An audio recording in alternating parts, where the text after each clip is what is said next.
Partager la parole du Seigneur et je vous invite à ouvrir la Bible dans le livre de Josué chapitre 2.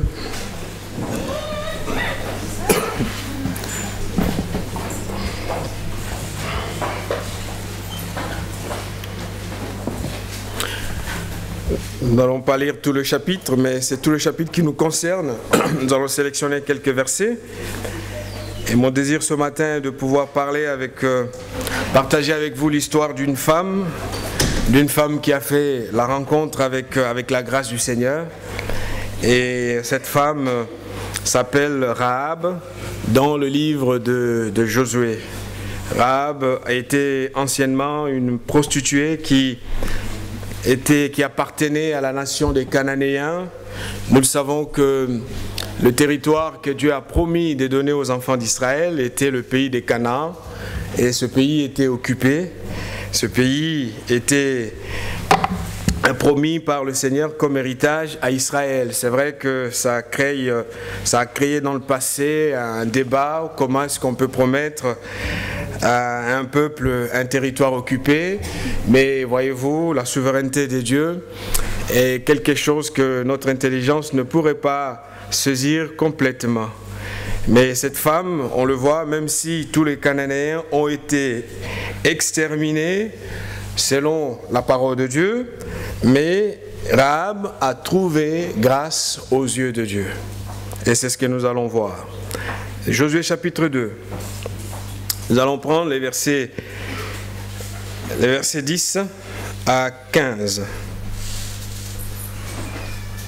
Car nous avons appris que le Seigneur a mis à sec devant vous les eaux de la mer de Jonque lorsque vous êtes sortis d'Égypte, et comment vous avez traité les deux rois amorites qui étaient en Transjordanie, Sion et Og, que vous avez frappés d'anathème. Nous l'avons appris et notre cœur a fondu. À tous le souffle manque devant vous, car l'Éternel, votre Dieu, est Dieu dans le ciel, en haut, et sur la terre, en bas. Maintenant, je vous prie, faites-moi un serment par le Seigneur, comme j'ai agi avec fidélité envers vous. Vous aussi, vous agirez avec fidélité envers ma famille. Vous me donnerez un signe qui soit certain. Vous laisserez vivre mon père, ma mère, mes frères, mes sœurs et tout ce qui leur appartient. Vous nous sauverez de la mort. Les hommes lui dirent que nous mourions à votre place, mais ne divulguez pas notre affaire. Quand le Seigneur nous donnera le pays, nous agirons envers toi avec fidélité et loyauté. Amen. Et je vous invite à rajouter à ce texte un autre texte de la parole de Dieu toujours, dans le livre de Tite, l'épître de Paul à Tite, au chapitre 2, Tite chapitre 2.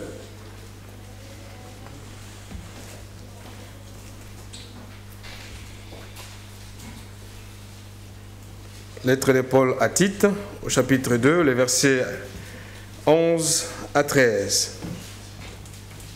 Car elle s'est manifestée, la grâce de Dieu, source de salut pour tous les humains. Elle nous apprend à renier l'impiété et les désirs de ce monde et à vivre dans le temps présent d'une manière pondérée, juste et pieuse, en attendant la bienheureuse espérance et la manifestation de la gloire de notre grand Dieu et Sauveur, Jésus-Christ. Amen. La grâce de Dieu a été manifestée. Et le thème que je propose ce matin, c'est surtout de voir la confession de foi d'une âme touchée par la grâce. Si ce matin nous sommes assis ici et que nous célébrons le Seigneur, certes, la grâce nous a touchés. La grâce de Dieu nous a été manifestée. Comme l'apôtre Paul le dit, que ce que Dieu veut, c'est le salut de tous. C'est que tout le monde soit sauvé, hommes et femmes, quelle que soit notre culture, quel que soit notre arrière-plan, quel que soit notre passé. Le désir de Dieu, c'est de voir les hommes se tourner à lui et lui appartenir en en tournant le dos à l'ancienne façon de vivre pour s'engager dans une nouvelle vie, parce que ce que Dieu veut, c'est que nous soyons véritablement un peuple racheté pour lui. Amen. Et donc, en prenant l'exemple de Rahab, je voudrais, ensemble avec vous, que nous puissions regarder comment cette femme est-elle rentrée dans la promesse, dans l'héritage que Dieu a prévu pour tous ceux qui veulent marcher avec lui. Je disais que Rahab était une Cananéenne, était une femme qui appartenait à une nation dont le niveau moral était au plus bas. La Bible le dira même qu'avant que Dieu ne punisse les Cananéens, le Seigneur a attendu que le péché des Cananéens atteigne le comble pour qu'il y ait une base légale d'exercer un jugement. C'est vrai que nous sommes dans une société où la plupart des personnes ne croient pas. On nie tout.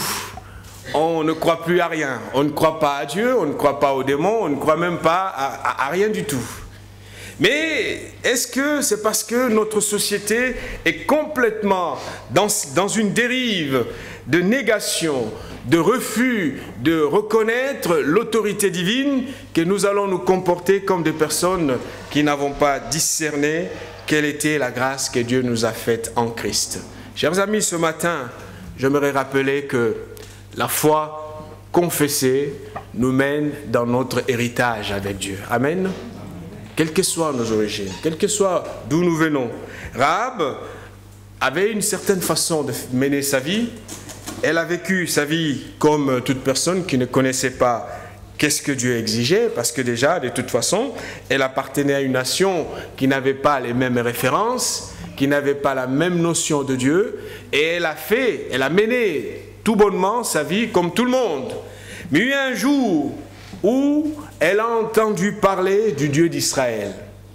Elle-même, dans sa description, lorsqu'il parle aux espions que Moïse avait envoyés, Rahab dit ceci, sur le texte que nous avons lu, « Car nous avons appris comment, à votre sortie d'Égypte, l'Éternel a mis à sec devant vous les eaux de la mer Rouge, et comment vous avez traité les rois des Amoréens au-delà du Jourdain, Sion et Og, que vous avez dévoués par interdit. Nous l'avons appris et nous avons perdu courage, et tous nos esprits sont abattus à votre aspect.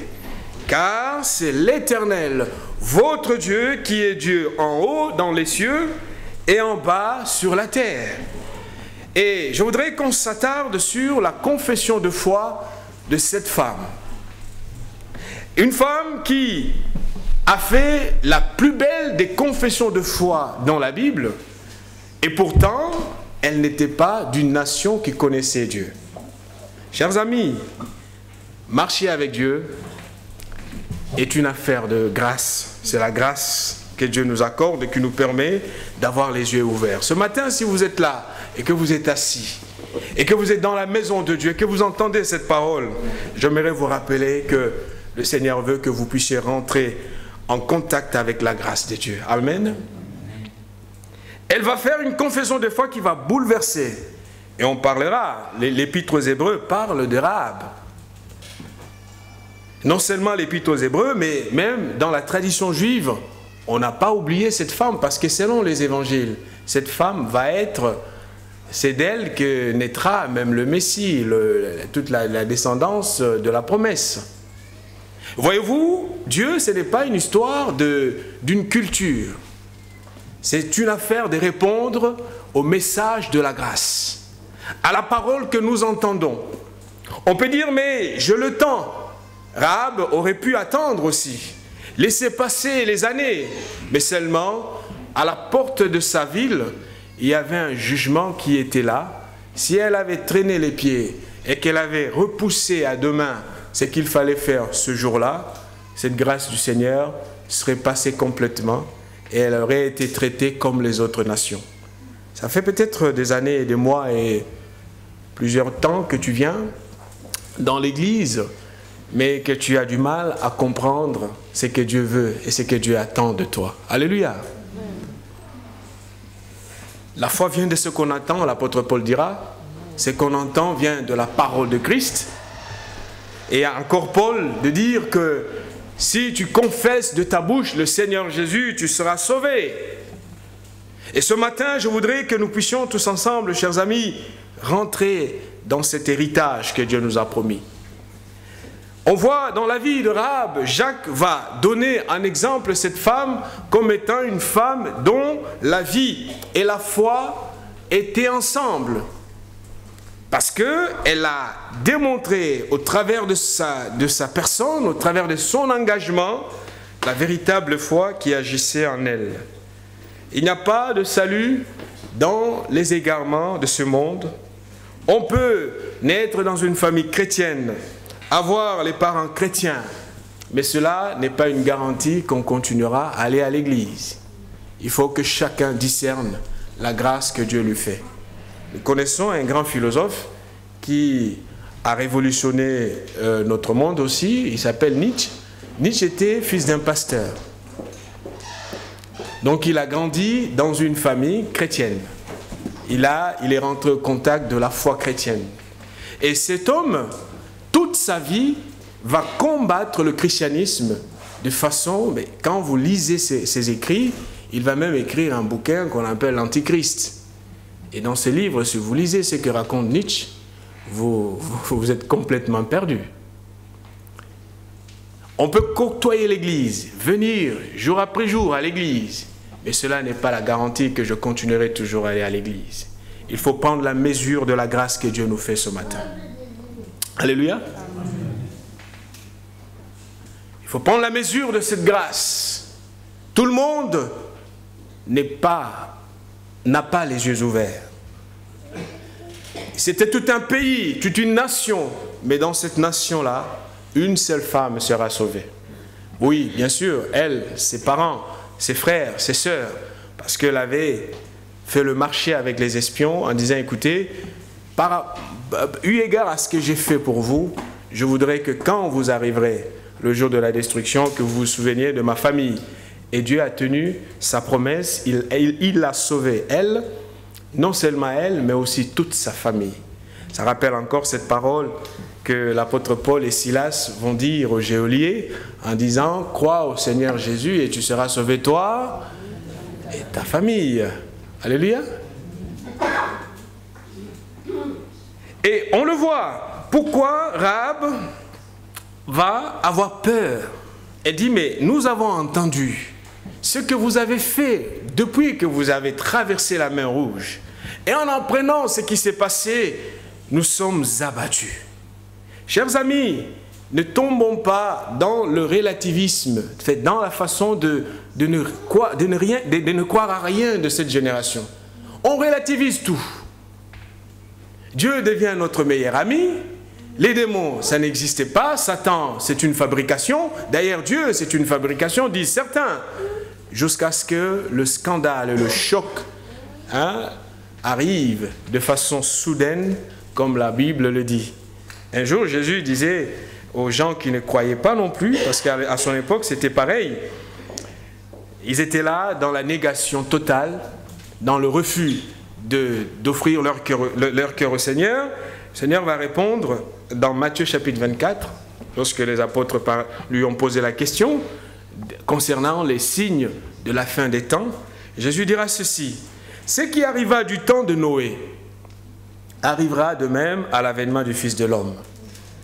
Car dans les jours qui précédèrent le déluge, les hommes mangeaient et buvaient, se mariaient et mariaient leurs enfants, jusqu'au jour où Noé entra dans l'arche. » En fait, même pendant que Noé était en train de construire l'arche, les gens ne croyaient pas.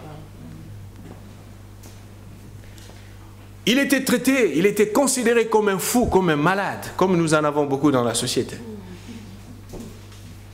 Oh, certains se disaient, mais bon, tu vois, vu l'âge avancé, il confond tout, il voit des visions, probablement. Imaginez l'ironie, le traitement qui était réservé à Noé pendant qu'il construisait son arche. Et Jésus de rappeler que jusqu'au jour où Noé entra dans l'arche, et ils ne se doutèrent de rien. Jusqu'à ce que le déluge vint et les emporta tous. Et Jésus de rajouter, il en sera de même à l'avènement du Fils de l'homme. Chers amis, réveillons-nous de la torpeur dans laquelle notre génération nous a plongés, ou risque de nous plonger. Lorsque l'apôtre Paul va dire « Réveille-toi, toi qui dors », Paul ne s'adresse pas aux païens. Paul s'adresse à l'église d'Éphèse, où il a trouvé des chrétiens qui s'endorment. De toute façon, un païen ne peut pas se réveiller parce qu'il est mort. Alléluia. Paul dit, réveille-toi d'entre les morts, et Christ t'éclairera. On peut être là dans l'église et s'endormir. Mais si nous ne voulons pas tomber dans ce grand piège, inspirons-nous de la confession de foi de cette femme. Rahab était prise de peur. Elle a eu peur de ce qui allait arriver. Elle a compris que si je ne prends pas un engagement sincère et précis aujourd'hui, je risque d'être surprise ce jour-là. Et elle a entendu. Elle n'était pas la seule. Toute la ville était au courant de ce que le Seigneur allait faire. Cher ami, c'est vrai que pour ton salut, tu n'as pas besoin d'attendre que le monde entier soit touché. Pour ton salut, Dieu t'invite à rentrer dans l'alliance pour éviter à ce que le jour où la destruction va frapper, tu ne sois emporté avec les autres. Amen. Dieu veut former un peuple. Et ce peuple, c'est nous. Dieu veut former une nation sainte, un peuple saint, un peuple de sacrificateurs. Et si nous nous laissons emporter par l'arrogance, par la folie, par la négation de tout, comme le font les hommes et les femmes de notre génération, ce jour-là, les choses risquent d'être compliquées pour nous. Amen. Réveille-toi d'entre les morts. Réveille-toi et Christ t'éclairera. Et ça a été la confession de foi de Rahab. Il n'y a point d'autre Dieu. C'est l'Éternel, votre Dieu, qui est Dieu. C'est là et rappelle encore ce que l'apôtre Jean dit dans Jean chapitre 1, versets 11 à 13. La parole est venue chez les siens et les siens ne l'ont point reçue. Mais à tous ceux qui l'ont reçue, à ceux qui croient en son nom, elle leur a donné le pouvoir de devenir enfants de Dieu, lesquels sont nés non du sang, ni de la volonté de la chair, ni de la volonté de l'homme, mais de Dieu. Amen. Devons nous poser la question, un jour que les Corinthiens étaient pleins d'arrogance, Paul dira, examinez-vous vous-même pour savoir si vous êtes encore dans la foi. Nous avons besoin que cet examen soit permanent. Oh, bien sûr que ça fait des années que tu marches avec Dieu. Mais cela n'est pas une médaille. Cela n'est pas un trophée à brandir. Paul dit, examinez-vous vous-même pour savoir encore si vous êtes dans la foi. Parce que on se laisse facilement emporter. On se laisse facilement entraîner. Et quand le mal, quand la souffrance arrive devant nos yeux, on commence à s'agiter. Et parfois, c'est trop tard. Dieu veut que ce matin, nous puissions comprendre que l'élection de Dieu, son choix sur notre vie, est premièrement une décision de sa part, oui, mais c'est aussi une réponse de notre part. Si nous ne répondons pas à l'appel de Dieu, nous risquons de rester à côté. Et quand les enfants d'Israël sont rentrés dans la ville de Jéricho, Rahab vivait à Jéricho, hein. Quand ils sont entrés dans la ville de Jéricho, nous connaissons la suite. Nous connaissons ce qui s'est passé. Ils ont tout rasé. Alors tout. Déjà, les murs se sont effondrés par un acte miraculé, la louange, tout s'est effondré. Et les Cananéens ont été exterminés un à un. Oh, ça provoque un débat. Ce n'est pas le sujet ce matin.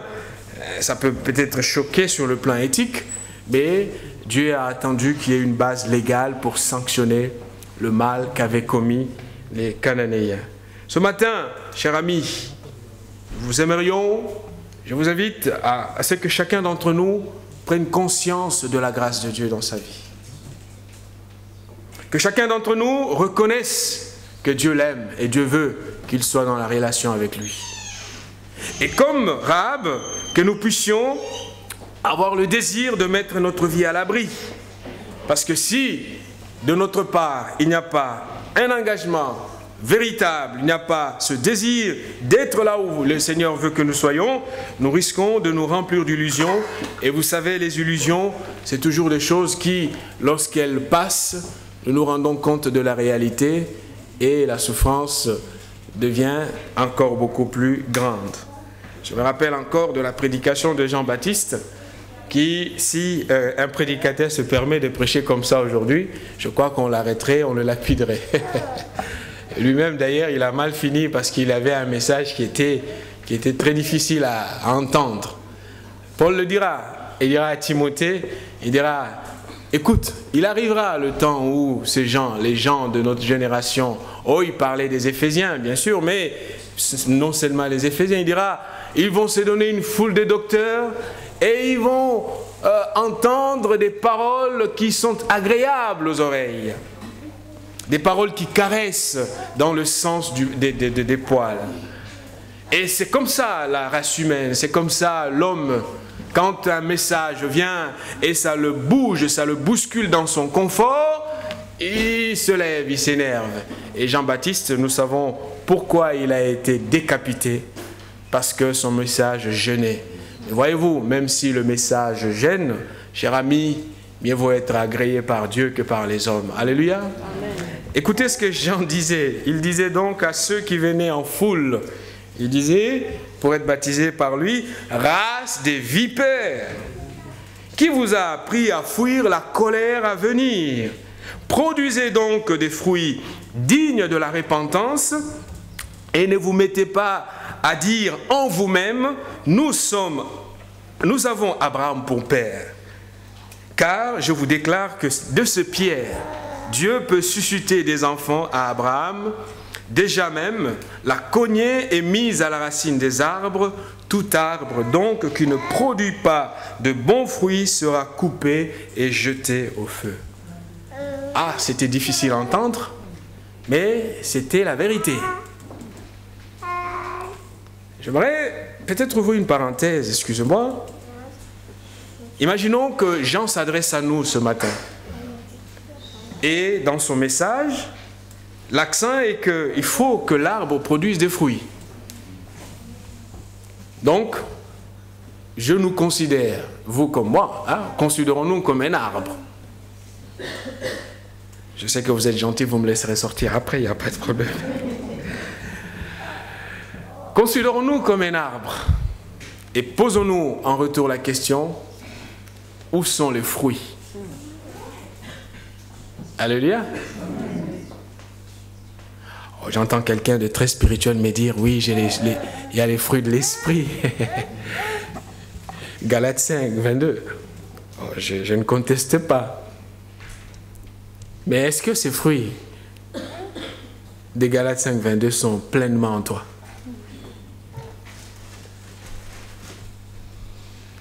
Parce que Jean dit que si l'arbre ne produit pas de fruits, le sort est scellé. Il sera coupé et jeté au feu.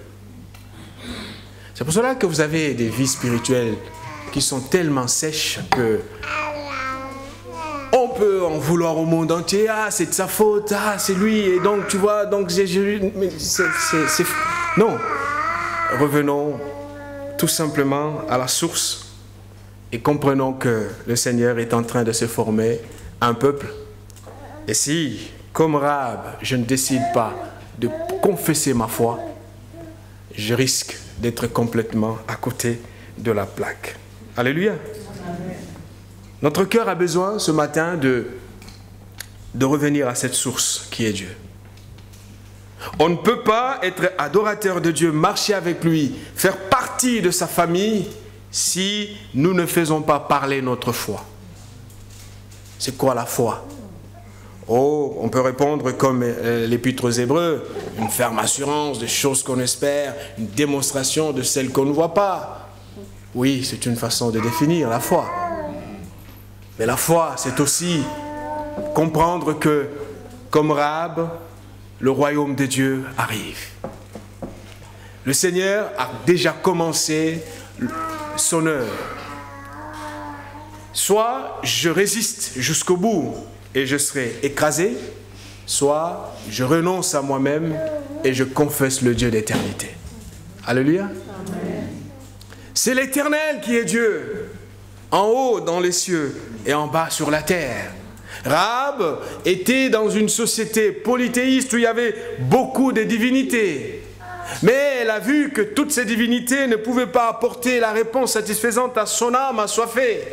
Il a fallu se retourner vers Dieu. Chers amis, c'est dans la relation avec le Seigneur que nous nous épanouissons. Et ce matin, si tu l'as oublié, j'aimerais tout simplement te rappeler, comme Rahab, confesse ta foi et reviens à la source véritable qui est le Seigneur notre Dieu. C'est auprès de lui que notre vie trouve la sécurité. La vie, la bénédiction, l'épanouissement ne viendra pas dans ce que le monde nous donne. Rahab, je ne sais pas les raisons pour lesquelles elle s'est prostituée, mais peut-être c'était pour des raisons économiques. Mais ce jour-là, cette femme a changé de vie. Elle est devenue, parce qu'on le verra par la suite, Rahab est entrée dans l'histoire. Dieu veut nous faire entrer dans l'histoire. Alléluia. Est-ce que vous êtes convaincus de cela? Dieu veut nous faire entrer dans l'histoire. Oh, si elle avait continué à vivre sa vie comme c'était auparavant, elle serait restée vita aeternam, une femme prostituée. Mais quand elle a fait le choix de marcher avec le Seigneur, de laisser tomber toute son activité passée et d'abandonner sa vie entre les mains de Dieu, le Seigneur a transformé sa vie. Le Seigneur a fait de Rahab une femme de laquelle est sorti même les héritiers, jusqu'à ce que le Messie est sorti de cette lignée. Je veux dire tout simplement, vous savez, Dieu veut justement écrire une nouvelle page de notre histoire ensemble avec lui. Et ce matin, il est possible de repartir à zéro avec Dieu et d'entrer dans cet héritage de bénédiction. Rahab, si elle n'avait pas croisé la grâce du Seigneur ces jours-là, elle ne serait pas appelée mère et femme qui était dans cette lignée, parce que le récit, la tradition le dira qu'elle a été par la suite devenue femme de Josué, mais bon, hein, je n'ai pas, ça c'est la tradition, je vous parle de la tradition juive qui va dans ce sens-là. Mais voilà, bref, tout ce qui est certain, c'est que Rahab est citée dans les évangiles comme étant une femme de la lignée de laquelle est sorti le Messie. J'aimerais vraiment que nous puissions savoir que c'est lui qui change l'histoire d'une personne, c'est Dieu. Dieu change notre vie. Et cela ne dépend pas de notre éducation, de notre formation, de notre culture. Oh, ce n'est même pas un problème de diplôme. Ce n'est pas un problème de... ça ne vient pas forcément du fait que je sois né dans une grande famille. Il a ramassé dans son activité passée et Dieu a changé sa vie. Tel que tu es, viens ce matin. Ne résistez pas à la grâce du Seigneur. Alléluia. Ne résistez pas à la grâce de Dieu. Dieu veut te faire entrer dans l'histoire. Dieu veut écrire une belle histoire pour ta vie. Et il veut écrire cette histoire ensemble avec toi. Il veut que tu sois participante de cette écriture nouvelle. Et alors, la vie et la suite pourra être lue et compris par les autres comme étant une expression de la grâce et la bénédiction de Dieu. Amen. Oui, la foi vient de ce qu'on entend. Et quand on entend ce qui s'est passé avec Rahab, nous pouvons nous dire, oui Seigneur, tu es capable de le faire avec nous aujourd'hui. Je vais, pour conclure mon message, j'aimerais lire une citation de d'un pasteur qui a commenté aussi le Romains chapitre 10, verset 10. Ça se retrouve dans la confession de foi de La Rochelle. Hein. C'est pour le mouvement protestant. Écoutez ce qu'il dit. Hein. J'aurais pu vous le projeter, mais je vais le lire. La foi du cœur n'est pas silencieuse. Elle doit se déclarer pour être communiquée. Il est impossible de dissimuler. Toute vraie foi s'extériorise par sa confession. Confesser, c'est publier pour faire connaître. Le siège de la foi ne point le cerveau, mais le cœur.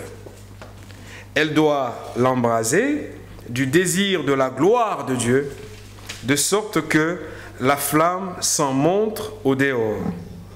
Ce serait une niaiserie de dire qu'il y a du feu là où il n'y a ni flamme ni chaleur.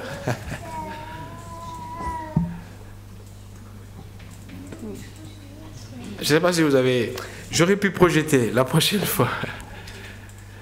Il dit, ça serait faux de dire qu'une niaiserie, il emploie le mot, de dire qu'il y a du feu là où il n'y a ni flamme ni chaleur.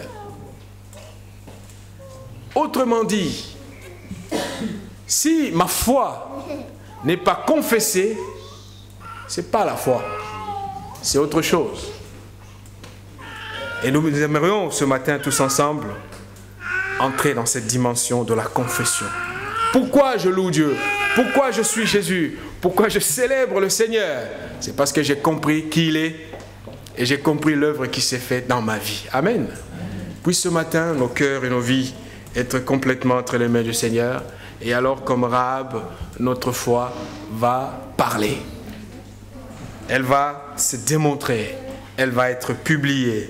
Elle va être démontrée au travers de nos actes. Que Dieu nous bénisse. Nous allons prier.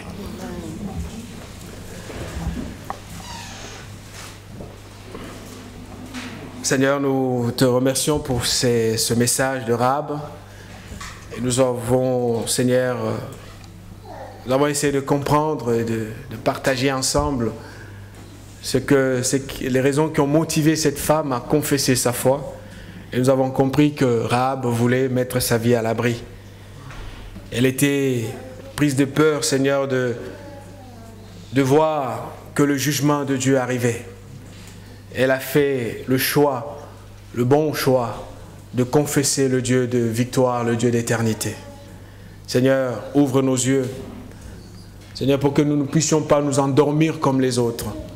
Pour que nous ne puissions pas nous laisser emporter par la façon de faire de ce monde. Mais que nous comprenions que la fin arrive. Et que tu nous tends la main pour que nous ne puissions pas nous perdre. Mais que nous puissions être avec toi. Fortifie nos cœurs, Seigneur. Réveille-nous, Seigneur, de notre sommeil. Car lorsque la Bible nous invite à nous réveiller, l'apôtre Paul s'adressait aux chrétiens. Oui, il arrive, Seigneur, que depuis un certain moment, tout s'est arrêté, y compris notre vie spirituelle, notre épanouissement spirituel avec toi, à cause d'un péché ou je ne sais de quoi. Mais, Seigneur, aide-nous à sortir de cette torpeur et à rentrer, Seigneur, dans la vie active, spirituelle avec toi, dans une véritable relation, une relation digne de ce sens, relation là où il y a cet échange entre toi et nous. Bénis ton Église. Seigneur, si quelqu'un ce matin est fatigué, est emporté, complètement à côté, Seigneur, je vais te prier de le garder. Bénis tes enfants, bénis ton Église, bénis notre relation avec toi. Donne-nous de discerner, de comprendre que la grâce de Dieu s'est manifestée. Et alors elle nous appelle, elle nous enseigne à renoncer à l'impiété pour que nous puissions nous engager pour toi à tout jamais, Seigneur. Sois béni au nom de Jésus-Christ. Amen. Amen.